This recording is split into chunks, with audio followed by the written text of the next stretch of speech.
It's my pleasure to welcome you here to the Clark Howard Show, where our mission is to serve you with advice and information that empowers you to make better financial decisions in your life. And in today's episode, I recently saw a quote from one of the Shark Tank people about how much money we waste with our daily habits. And I want to talk about that.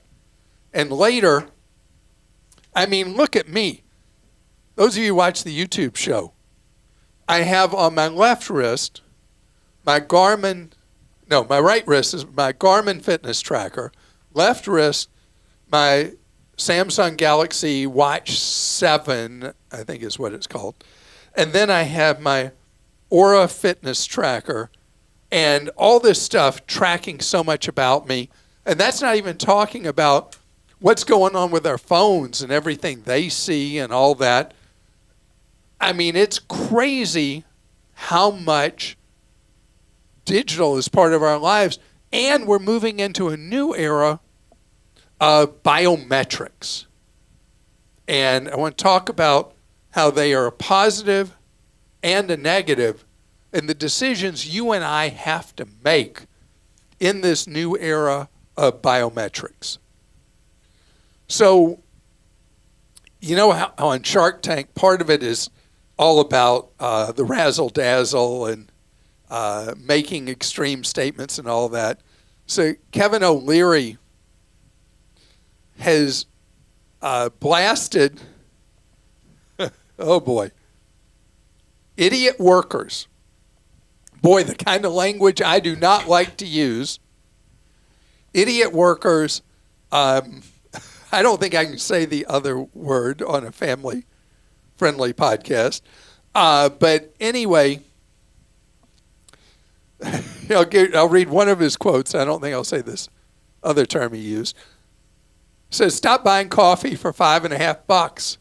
You go to work, you spend $15 on a sandwich. What are you, an idiot? Oh, man. He talks about, making a sandwich at home or whatever, or he doesn't talk about this, but I am talking about leftovers and all that.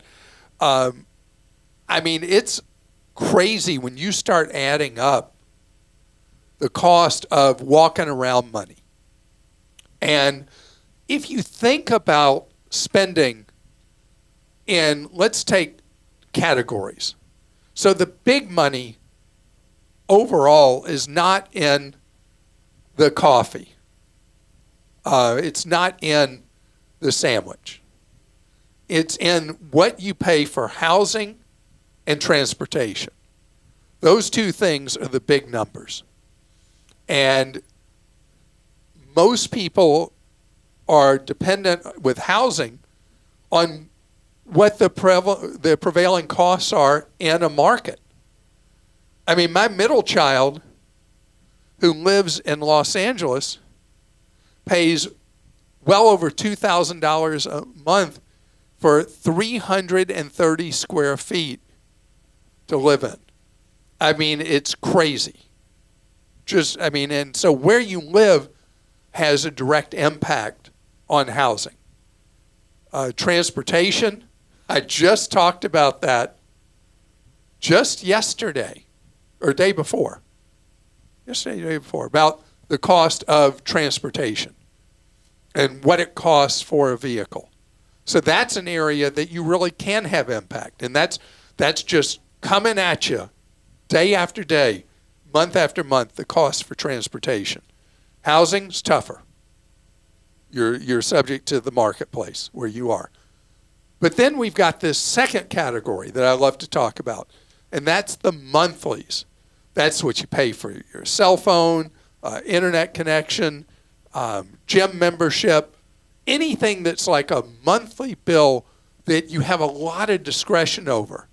And I've talked for years about how if you look at what your monthlies are on your checking account statement, credit card statement, that kind of stuff, and you see what's there and you start working on those bills, it's crazy how much money you can put back in your wallet. easily, for most of us, in the thousands per year. And then there's this third category that O'Leary was talking about. And he calls it common sense. And yeah, it's one of those things we know, but we don't, in the noise of life and the busyness in life, we just like, well, you know, I want this. I want this coffee, or I want this whatever. And I watch people here at our studio. We have a self-service like vending machine area, but it's not vending machines. You're on all these cameras, and you can pick stuff out, and you go and you scan it and ring it up, and it knows if you're going out without paying and all that. So the prices of stuff in there are like, you got to be kidding me. I mean, you got to be kidding me how much things cost. And so the point that he was making is that, you know, you spend a little bit on this, a little bit on that, a little bit on the other. You've got real money there that's going towards things other than creating financial security in your life. So do you solve all of your financial ills by making your own cup of coffee at home, or whatever the equivalent would be, or not buying? Christa today bought I knew this you were going to do thing. this. Oh, this has been bothering me since I saw you walk in with this thing. When's the last time you saw me do something like that? When? I don't know, but for those of you who watch the YouTube show, I want you to compare. So Christa has this thing I've never heard of. Core hydration, perfectly balanced, pH something, purified water with electrolytes and minerals for taste. Approximately 7 point. So How much was it? How much was it? Come on. I forgot my water bottle today. I was rushing to get to the studio. I usually have it How with much me. was it was it? like $2.13. $2.13. Yeah. All right. Now, how much was my water from the fountain? Free. Well, not quite free. Well, it was virtually free to you. free. Yeah. I mean, in the studio. And You're I got not paying for it. this wonderful bottle I got on clearance. I think I got this one at Sam's Club. Mm-hmm. And I usually use metal water bottles. You know that. Anyway, yes. So, Okay. boy, I can't believe. I knew you were trying to work that in. It's just been eating at me. You can't get me anymore because I don't do Starbucks anymore. So you had to take advantage of this one. I had to take advantage because you couldn't give me a good explanation why you just didn't take free water. Sorry, Christa, I just had to do that. It's okay. I forgive you. So, Guilty as charged. wait, you forgave me and said, so I'm guilty as charged? I'm guilty as charged. No, you said you forgive me. Because you said you were sorry. Did you not mean that? No, I meant that because that was a cheap shot Yeah. on you. But you walked in with this thing. It's like, I'm just like, oh my goodness. My God, I'm going to hear about this for years, fellow Clarkies. For years. Yeah, it's just killing me. I keep looking at this bottle. Okay. And I can't get past it. So the point is, nobody is perfect with everything. I mean, Christa is as close to perfect as anybody I know. So whatever it is, if it's like rethinking something, think of one thing that you spend money on day after day without really thinking about it. Change that one thing and then see how much money that brings back into your life, how much financial security that brings back into your life. And then think about what I said about the 3 categories of what goes on with how we spend. And where is it in your life that in any or all 3 of those categories, you can have impact to create more financial security in your life? All right, let's go to questions. This one came in from Nelson in Florida. Capital One and Walmart have parted ways. Capital One is now offering a Capital One Quicksilver Rewards card as a replacement for the Walmart card. However, I already have a Quicksilver card and do not need a second. My question is, should I simply close the Walmart account since I don't need their replacement?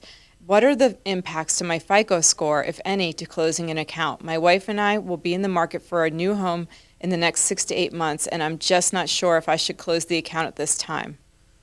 Absolutely do not close that account. You're going to just end up with 2 Capital One cards in your wallet. So then that woman, Jennifer Garner, can say, what's in your wallet? You'll have 2 of them. You want to have that because that card is valuable to you for the available credit it has.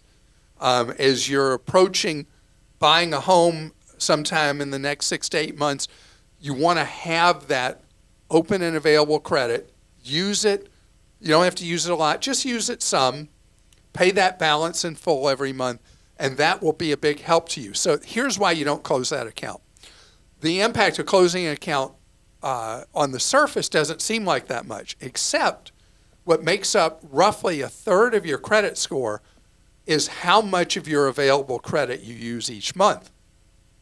So when you close that account, you're losing whatever the Capital One replacement for the Walmart program that they were in, whatever that limit is, now no longer figures in your ratios.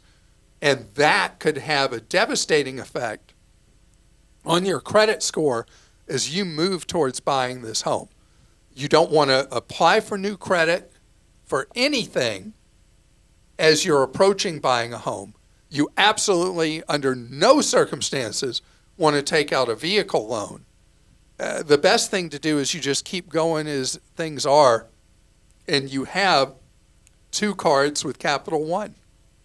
All right, Frederick in Oklahoma says, I'm seeking advice on how to donate to a charity or political candidate without getting on the never-ending list of other organizations wanting money.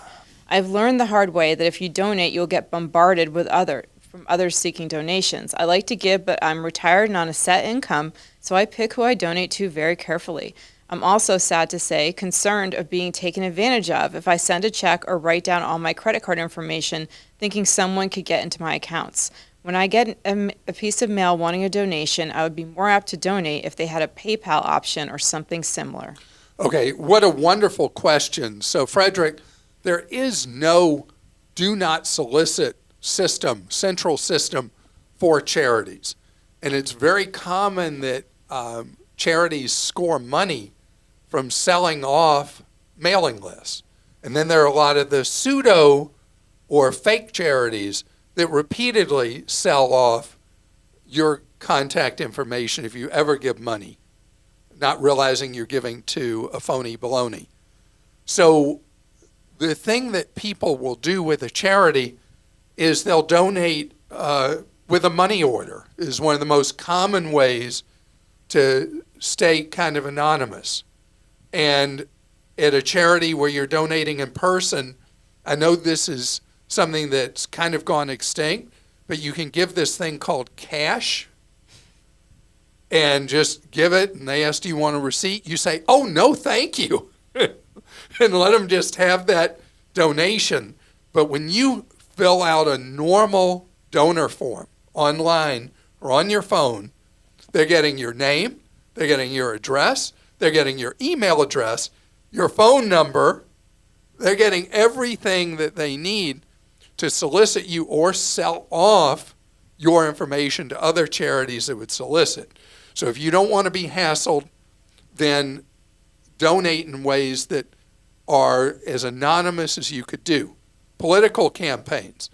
Political campaigns, unless you give to what's known as a dark money group, they have to report who donates. It'll be on public databases many times. And then others can also grab that information and solicit. So if you want to give to a political candidate, that one gets tough in order to shield yourself in anonymity. And maybe someone will send in a suggestion how you can donate easily to a political candidate you want to support without ending up in never-ending solicitations from political candidates. Lynn in Georgia says, my husband and I would like to give $18,000 to a family member with a devastating neurological disease. We want to do this anonymously to prevent the gift from coloring our relationship in any way. How can we protect our anonymity and ensure the recipient gets the money? Thank you for your help and for all you and your team do. Well, first of all, how kind and generous of you, Yes. Lynn. This is wonderful that you are doing this. And Lynn, I also want to say thank you for your sweet note you sent about your mom. I read that too. Oh. So, Lynn, this does come up frequently with a friend or family member who it would either hurt their pride and then in turn affect their relationship with you, but they could desperately benefit from the money.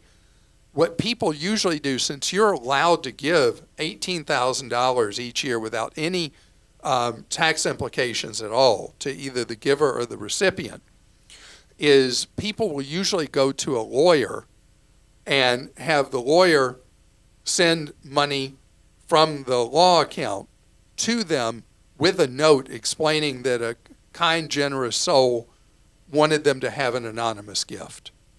And that is, this is something that I have knowledge of from the past. This is another area somebody may have a better suggestion, but that is the safest, most common way to do it. And depending on any prior business you have with a lawyer, they may be so touched by what you're doing that they do it at potentially no or very low cost to forward that money on to the family member to get the benefit of the $18,000. And you're obviously a very kind person. Absolutely.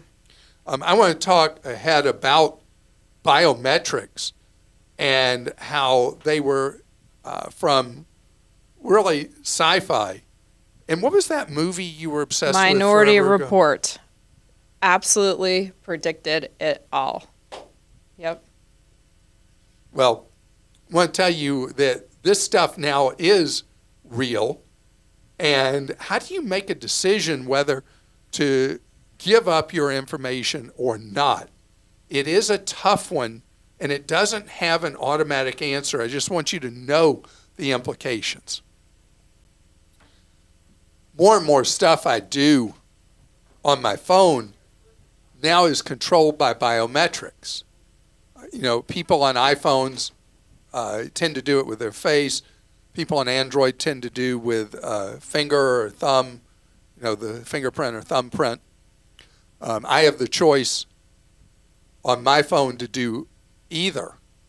And someday, who knows, there'll be security at brokerages that want you to do both.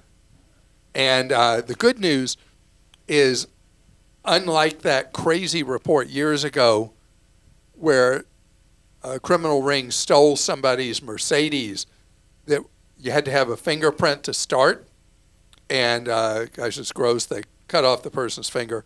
Things won't work like that anymore because they have technology now that knows it's your actual face, not a picture, and in order to the fingerprint to work, it's got to have blood flowing in it or whatever. That's really gross about. I mean, that wasn't in a movie. Somebody's finger, actually. Anyway, the biometrics are becoming more prominent because we don't know for sure in a world where there's so much anonymity who we do business with that we really are who we say we are when you're dealing with bank, brokerage, whoever. And years ago, the first version of Clear, I had done all this registration of biometrics, and they went bust. And it was funny, after they went bust the first time, I was like, wow, what happens to all that stuff? And many times that kind of information can be sold off, and you know, by a bankruptcy court judge. Says, yeah, sell off all somebody's data. And so it's like every time you're asked, should you do it, should you not? There is no one right answer, and you have to decide. You know, now I travel so much. I'm in like all these different programs. I recently picked up a car rental with biometrics and a joint effort they have with the Nuclear. And I got to an airport, had these huge lines of people waiting to rent cars, did my biometrics, and walked straight to the vehicle, got in it, and drove away. This was in Fort Lauderdale. And I mean, man, it was great. But then again, there's all my information. Now at TSA, they've got my information for their digital program. I'm in one with Delta, their digital program. And one place after another. And then I went recently, Whole Paycheck had a sale on flowers. And I love buying fresh cut flowers from my wife. And I go in to get the flowers for Lane. And I go through the self-checkout thing. And there's somebody up there paying with it was like their palm or something. I don't think it was their finger. No, it's a palm. You pay with your palm. Mm-hmm. And then I saw a story in the Wall Street Journal about people doing this. And then what's Amazon doing with all that stuff? And so that's the hard part of this. The TSA, when they do the biometrics, say that it's gone in a flash. I think the second one I ever did was Global Entry, where they've got all this stuff. And now, if you're not familiar with Global Entry, if you fly internationally, you come back in the country, it's roulette. You don't know if you're going to be waiting to go through immigration 3 seconds or 3 hours, and very often more than an hour. And with this Global Entry program where they do this background check on you and all that, and they get all your biometrics, it used to be your hand was going on it and you inserted your passport. Now you just go to a digital camera that takes an image of you and says you're free to enter the country. Bam, you're in. I mean, it's crazy convenient. But what happens with all this stuff? And that's the thing I'd ask you, because biometrics are here to stay. So you've got to make that value judgment each time and know how long are they keeping it?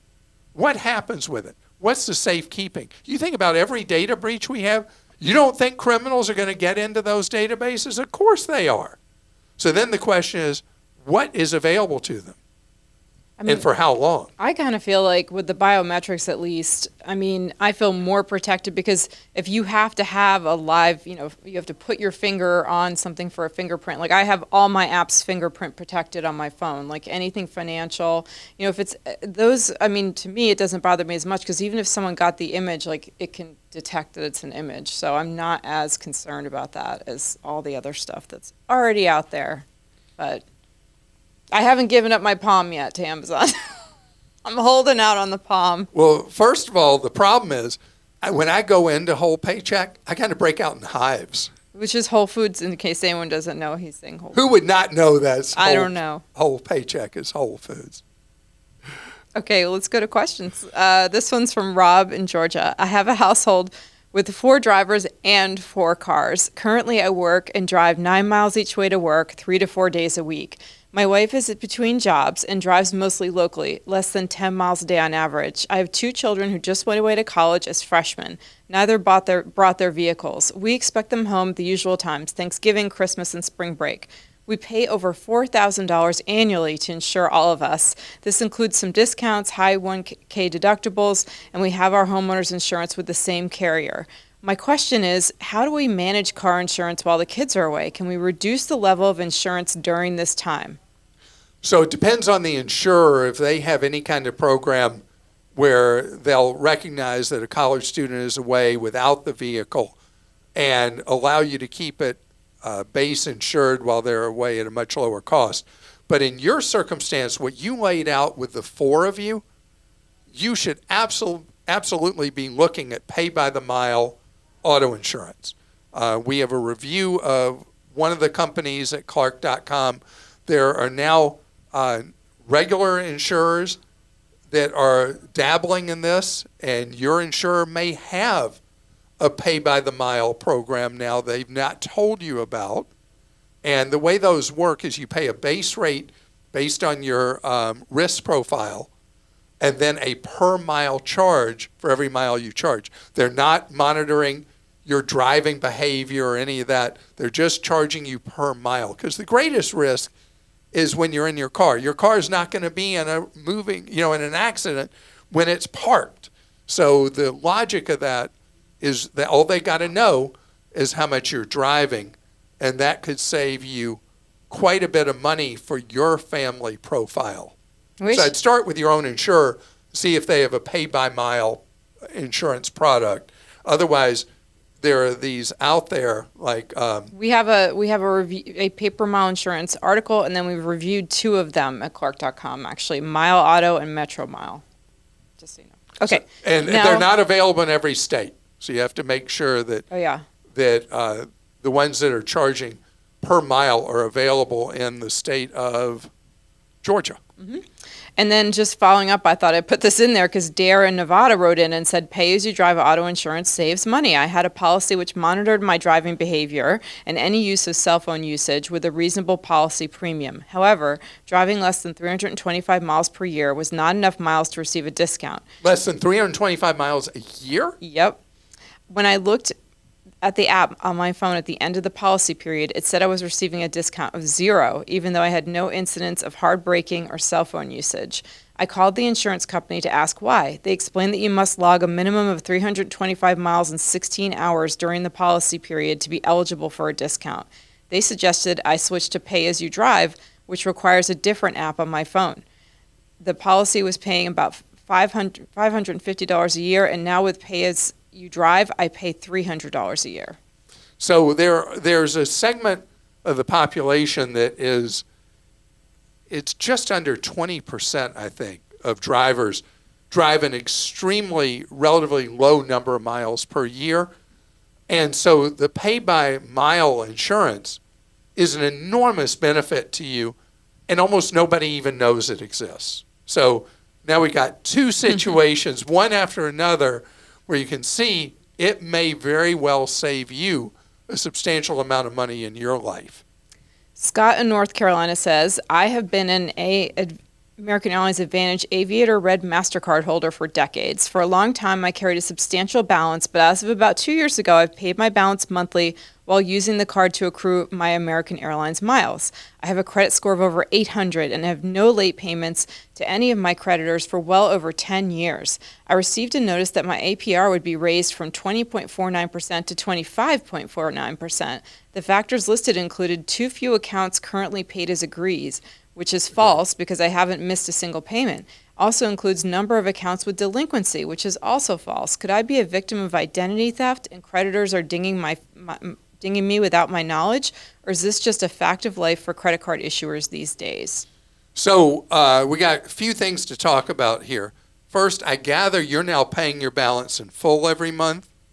That was what, Scott, you indicated. So the interest rate going from 20 to 25% is not going to matter in your case. We'll go to the other thing in a second.